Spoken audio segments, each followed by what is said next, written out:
सब ज्वाइन हो गए? एक बार मैं टॉपिक खोल देता हूँ। तो पारद के दोष अपने कंप्लीट हो गए थे। अब पारद के शोधन या पारद की शुद्धि की अपन जो है बात करेंगे। ठीक है, अब पारद की शुद्धि की बात करते हैं अपन। तो शुरुआत करते हैं। किसी द्रव्य के अंदर स्थित अशुद्धि का निवारण कर्म करने को शोधन कहते हैं। शोधन की परिभाषा बताओ कोई मेरे को, एक जना, जो मैंने पढ़ाई थी परिभाषा प्रकरण में। एनीवन? उद्दिष्टे रक्षिते सार्धं क्रियते पेषणादिकं मद्विच्छिते यदि यत्तु शोधनं तदिति उच्यते। ठीक है, हिंदी में बताओ एक बार। किसी भी द्रव्य में जो तो शुद्ध करना अपने आप के साथ किया जाता है उसको शोधन कहते हैं। Very good. तो यहाँ पे यही बात है, यहाँ पे जो भी अशुद्धियां हैं पारद की उसको निकालेंगे तो उसका शोधन करेंगे। ठीक है, रस शास्त्र में रस, महारस, उपरस, साधारण रस, धातु वगैरह इन सब की जो है शोधन के पश्चात ही जो है मारणादि क्रियाएं या फिर भस्म निर्माण है, उनकी जो भी मेडिकेशंस बनाते हैं वो शोधन करने के बाद ही बनाते हैं। ठीक है, अशुद्ध अगर जो भी मटेरियल अपन अशुद्ध रूप में यूज करेंगे तो वो दोषों की उत्पत्ति करके शरीर पर हानिकारक प्रभाव उत्पन्न करेगा। अब अशुद्ध पारद के शरीर पर अपने क्या क्या प्रभाव पड़ सकते हैं? तो मूर्छा, हिक्का, ज्वर, अर्थी, कास, श्वास, भ्रम, मोह, दाह, कंप आदि जो है रोग उत्पन्न कर सकता है अशुद्ध पारद। अतः पारद के हानिकारक प्रभाव को देखते हुए उसके नैसर्गिक एवं कंचुक दोषों के निवारणार्थ हेतु और व्याधि नाशक शक्ति उत्पन्न करने हेतु, उसमें रसायन क्षमता उत्पन्न करने हेतु जो है पारद का शोधन आवश्यक होता है। ठीक है, फिर इसके बाद अपन यहाँ पे पढ़ते हैं आगे काम की चीज। पारद का दो प्रकार से अपन शोधन कर सकते हैं, सामान्य और विशेष शोधन। सामान्य शोधन के बाद जो पारद है वो केवल रोगनाशक क्षमता से युक्त होता है, लेकिन अगर विशेष शोधन करते हैं तो वो रसायन और रोगनाशन दोनों प्रकार के जो है कर्म करता है। अब पारद का शोधन ऐसा नहीं कि अपन ने जो चाहा हाँ भाई आज पारद का शोधन करते हैं, शुरुआत कर दी। हर काम करते हैं अपन जो भी, जैसे रसायन प्रयोग भी आप पढ़ोगे थर्ड ईयर में, जब रसायन चैप्टर पढ़ोगे ना, वाजीकरण चैप्टर पढ़ोगे, तो उनमें भी बता रखा है कि आप वो जब रसायन प्रयोग के लिए उसको कुटी में प्रवेश कराते हो उससे पहले भी उसका शोधन वगैरह करते हैं और भगवान की पूजा वगैरह का उससे करवाते हैं, देवगु ब्राह्मण इनको दान करवाते हैं। तो मतलब जो भी है पुण्य कर्म उससे पहले करवाते हैं। तो ऐसे पारद को रुद्रदेव का जो है शिव का वीर्य माना जाता है, तो उनकी पूजा के बिना जो है पारद का शोधन अपन कैसे कर सकते हैं? तो यहाँ पे यही बता रखा है, पारद का शोधन का प्रारंभ शुभ दिन शुभ नक्षत्र में जो है ईष्ट भगवान शंकर और भैरवादी की पूजा करके करना चाहिए।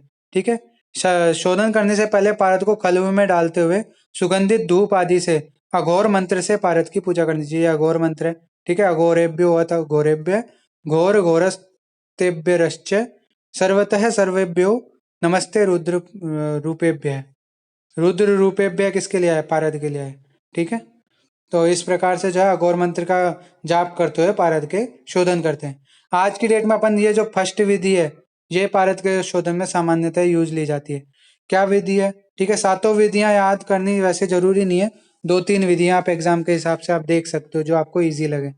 जो सातों याद कर सको तो ब्रिलियंट है, वो तो करना चाहिए उसको। ठीक है, लेकिन जनरली अपन जो है पहली विधि ही यूज लेते हैं या दूसरी विधि। ठीक, विधि क्या है यहाँ पे? सर्वप्रथम पारद के समान भाग में चूना सुधारज लेकर 3 दिन तक पत्थर के खल में अच्छी प्रकार से जो है इसका मर्दन करना चाहिए। उसके पश्चात पारद को द्विगुण वस्त्र से छानकर पुनः खल्व में डालकर समान भाग में छिलका रहित लहसुन तथा लहसुन का आधा भाग सेंधा लवण डालकर कल के कृष्ण वर्ण के होने तक जो है मर्दन करना चाहिए। यानी सबसे पहले क्या किया, पारद लिया, मान लो 1 ग्राम पारद लिया, उसमें 1 ग्राम सुधारज यानी चूना मिला दिया, इनको फिर अच्छे तरह से मिक्स कर दिया। अब चूना क्या है कि ज्यादातर आजकल वो पान वाले के जो मिलता है ना चूना, लिक्विड टाइप का जो है, वो आजकल यूज करते हैं। बाकी वैसा चूना भी अपन काम में ले सकते हैं। तो 1 ग्राम पारद 1 ग्राम चूना, एग्जाम्पल के लिए बताइए मात्रा, वैसे तो जितनी आपको मेडिसिन बनानी है उस हिसाब से जो मात्रा लेनी चाहिए। ठीक है, उनको अच्छे से जो है मर्दन किया 3 दिन तक पत्थर के खल में। ठीक है, उसके पश्चात वो पारद है उसको छान लिया। फिर अपन ने क्या किया, उसमें समान भाग में यानी 1 ग्राम ही छिलका रहित लहसुन लिया, फिर उसका आधा भाग यानी आधा ग्राम सेंधा लवण मिला के और उसको कृष्ण वर्ण का कल्क होने तक जो है खल में मर्दन करते रहते हैं। बाद में सावधानी पूर्वक जल से प्रक्षालन करके जो है पारद को जो है प्राप्त कर लेना चाहिए। ठीक है, जल से छान लेना चाहिए। इस प्रकार से जो है पारद का शोधन होता है। यह पारद के शोधन की प्रथम विधि है। ठीक है, फिर दूसरी विधि की बात करें, अशुद्ध पारद को एक लहसुन मतलब लहसुन की एक ही कली काम में लेते हैं और सेंधव लवण के साथ 1 सप्ताह तक तप्त खल में मर्दन करने के बाद कांजी से प्रक्षालन करने पर पारद शुद्ध हो जाता है। ठीक है, तृतीय विधि, इसमें क्या क्या, अशुद्ध पारद, घृत कुमारी स्वरस, हरिद्रा चूर्ण, इन सबको समान मात्रा में लेकर पत्थर के खल में डालकर 1 दिन तक दृढ़ मर्दन करके मतलब अच्छे से मर्दन करके पातना यंत्र में रखकर पातन करने से जो है पारद शुद्ध होता है। ठीक है, यानी पहले तो क्या किया, पारद का 1 दिन तक घृत कुमारी स्वरस और हरिद्रा चूर्ण के साथ मर्दन किया, फिर उसको जो है इस पूरे मिक्सचर को पातना यंत्र में डाल दिया, उर्दू पातन यंत्र में डाल दिया मान लो, फिर नीचे से अग्नि दी, वही पारद क्या हुआ, वेपोराइज हुआ, ऊपर वाले पाते पे इकट्ठा हो गया। इस प्रकार जो पारद प्राप्त हुआ वो शुद्ध पारद हुआ। ठीक है, चतुर्थ विधि, अब यहाँ पे कुछ औषधियां दे रखी, घृत कुमारी, चित्रक, रक्त शर्षभ, ब्रैती, त्रिफला, इनके क्वाथ के साथ पारद को 3 दिन तक मर्दन करने के बाद प्रक्षालित करने पर पारद सप्तमलों से मुक्त हो जाता है। सप्तमल कौन से थे, औपाधिक जो थे। ठीक है, उन सप्तमलों से जो है पारद मुक्त हो जाता है। फिर है पंचम विधि, पांचवी विधि, पान का स्वरस, आर्द्रक स्वरस, यवक्षार, सर्जिक्षार और टंकन, ये तीनों क्या कहलाते हैं, शार्त्रय। यानी पान स्वरस, आर्द्रक स्वरस और शार्त्रय के साथ जो है पारद को 3 दिन तक अच्छी प्रकार से मर्दन करते हैं। फिर इसके बाद क्या करते हैं, मर्दन करने के बाद जो है अम्ल कांजी से इसका प्रक्षालन करते हैं और पारद को प्राप्त करते हैं। इस विधि द्वारा शुद्ध पारद मोती के समान चमकदार और सप्त दोषों से मुक्त होता है। ठीक है, फिर छठी विधि देखें, सर्वप्रथम पारद को 7 दिन तक चूने के साथ मर्दन कर तत्पश्चात ग्रह धूम, हरिद्रा, इष्टिका चूर्ण, ठीक है, इनके साथ 3 दिन तक मर्दन करके कांजी में प्रक्षालन किया जाता है। फिर चतुर्गुण वस्त्र से छानकर जो है पारद को प्राप्त कर लिया जाता है। इस विधि से शुद्ध पारद सप्त कंचुक से निर्मुक्त होकर जो है निर्मल हो जाता है, मतलब इससे जो है पारद शुद्ध हो जाता है। सातवीं विधि में कुछ कंटेंट बता रखे हैं, गुड़, त्रिकटु चूर्ण, अजवाइन, पंचलवण। अच्छा, पंचलवण कौन कौन से थे बताओ मेरे को जल्दी।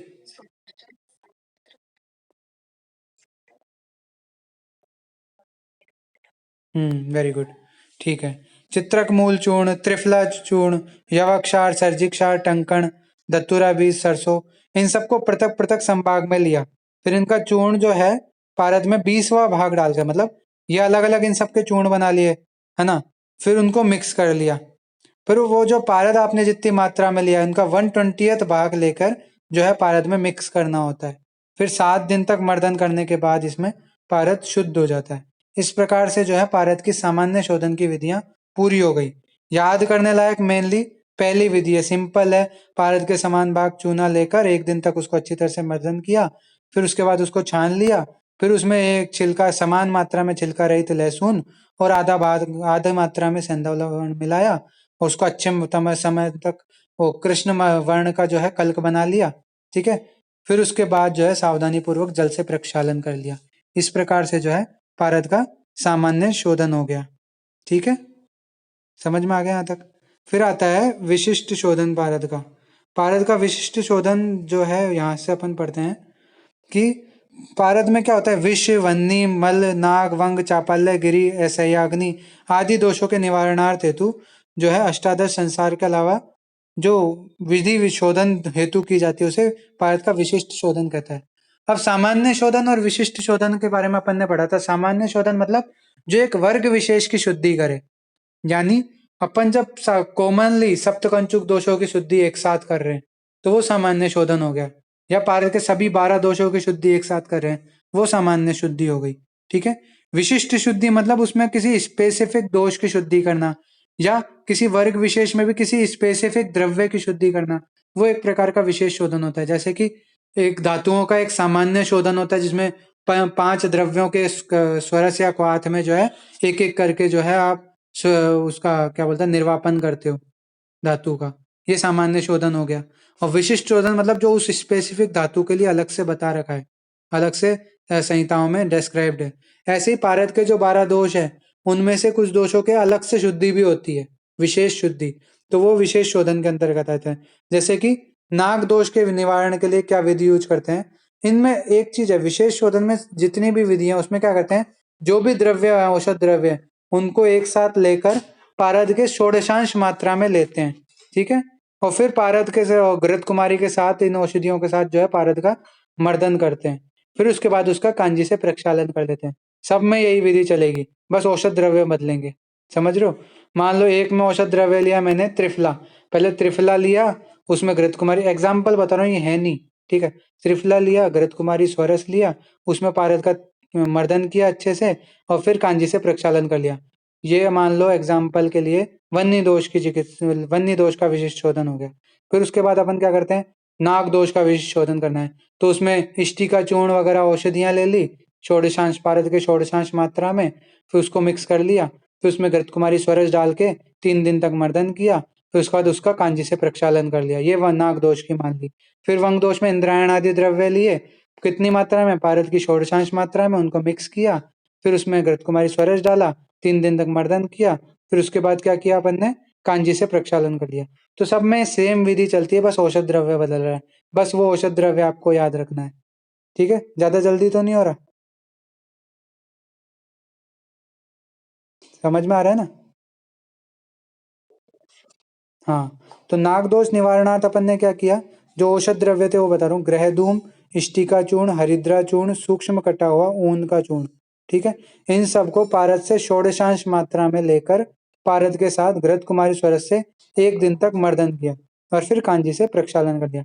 तो आपको केवल ये औषध द्रव्य याद रखने हैं, बाकी विधि सेम है, कि औषध द्रव्य कितनी मात्रा में लिए, षोडशांश मात्रा में, फिर पारद में मिक्स कर दिया उनको, फिर घृत कुमारी स्वरस की 1 दिन तक जो है भावना दिया, मर्दन किया, ठीक है, फिर उसके बाद जो है कांजी से उसका प्रक्षालन कर लिया। ये नाग दोष की चिकित्सा। वंग दोष की सेम है, मतलब वो शोधन है, बस उसमें जो औषध द्रव्य कौन कौन सी यूज किए, इंद्रायण, अंकोल और हरिद्रा चूर्ण, इन सभी को पारद से षोडशांश मात्रा में लिया, पारद का घृत कुमारी स्वरस के साथ मर्दन किया, ठीक है, फिर कांजी से प्रक्षालन करके और जो है वंग दोष को नाश किया।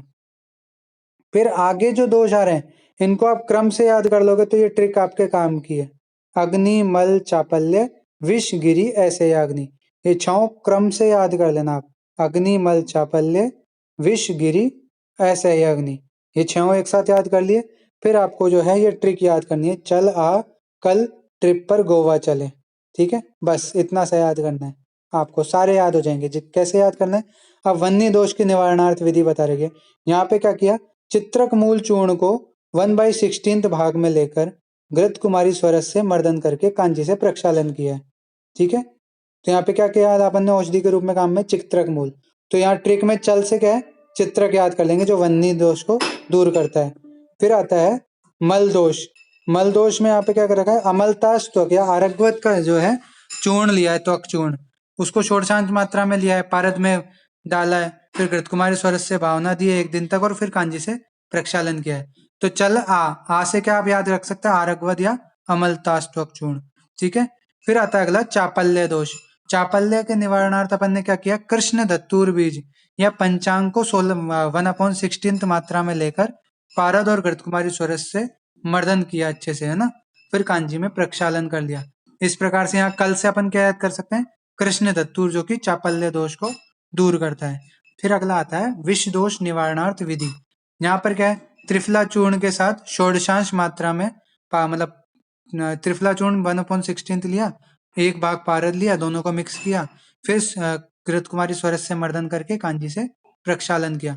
अब यहाँ जो ट्रिप है उससे 2 चीजें लेनी है, त्रिफला और त्रिकटु, क्रम से याद रखना, त्रिफला और त्रिकटु, जो क्रमशः है विष और गिरि दोष को दूर करने में काम आएंगे। फिर लास्ट में बचा असह्य अग्नि, उसमें लास्ट में गोवा से गोक्षूर याद रख लेना। तो गोक्षूर का जो है 1/16 मात्रा में गोक्षूर चूर्ण लिया, उसमें पारद में मिक्स करके घृत कुमारी स्वरस की साथ मर्दन किया और कांजी से प्रक्षालन कर लिया। इस प्रकार से जो है अपने पारद के जो है विशिष्ट शोधन भी पूरे होते हैं, ठीक है। ट्रिक से याद करना आसान है, आपको बस 6 को कोऑर्डिनेशन में क्रम से याद रखना है, अग्नि, मल, चापल्य, विष, गिरि, ऐसे अग्नि, फिर ट्रिक हो जाएगी चल आकल ट्रिप पर गोवा चले। अच्छा, विधि मैंने आपको बताई दी, षोडशांश मात्रा में ये औषधियां लेनी है, पारद में मिक्स करनी है, घृत कुमारी स्वरस की भावना देनी है, जमर्दन करना है घृत कुमारी स्वरस के साथ, और फिर जो है कांजी से प्रक्षालन कर लेना है। ठीक है। अब एक चीज जो मैं आपको बताना भूल गया, अब मैंने इसमें फोटो,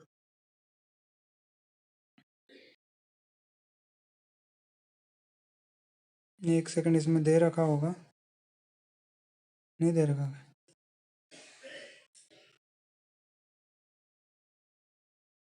आगे मिल जाएगा शायद। पारद के जो निर्माण के लिए जो कांजी से प्रक्षालन करते हैं ना, तो एक कांजी भी जो है अलग तरह की जो है पारद के लिए, वो अलग स्पेशल कांजी बनती है, उसमें आने वाले द्रव्य अलग होते हैं। ठीक है, एक सेकंड में चेक करता हूँ वो कहाँ पर दे रखी है कांजी निर्माण पारद के लिए।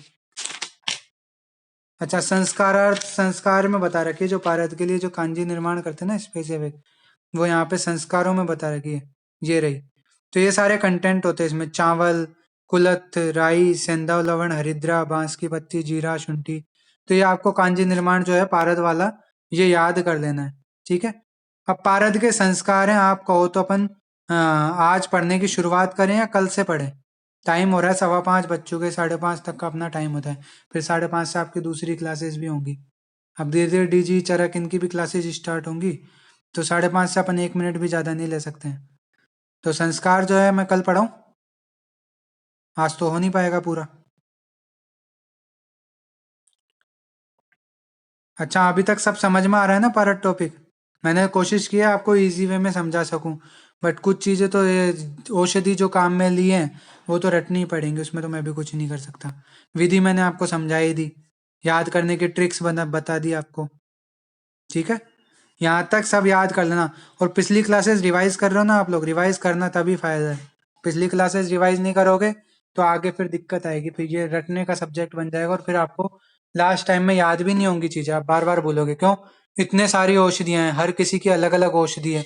अभी तो आप धातु, उपधातु, रत्न, उपरत्न, इन सब के अलग अलग शोधन, फिर मारण, फिर अमृतीकरण, फिर सत्योपातन, मतलब इतनी सारी चीजें याद करने की है इसमें, और हर किसी के अलग अलग ड्रग्स होंगे, तो फिर आपको बहुत परेशानी आएगी। इसलिए साथ साथ चलते रहोगे, साथ साथ याद करते रहोगे, तो इस क्लास का बेनिफिट है।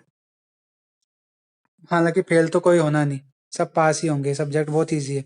थोड़ा बहुत जिसको बेस आता है, थोड़ा बहुत जिसको तुक्के मारना आता है, वो आराम से पास है इस सब्जेक्ट में तो। बट मेरे हिसाब से आपको परसेंटेज बनानी चाहिए, क्योंकि इसमें परसेंटेज बनाना आसान है। ठीक है, मिलते हैं कल, संस्कार करेंगे भारत के।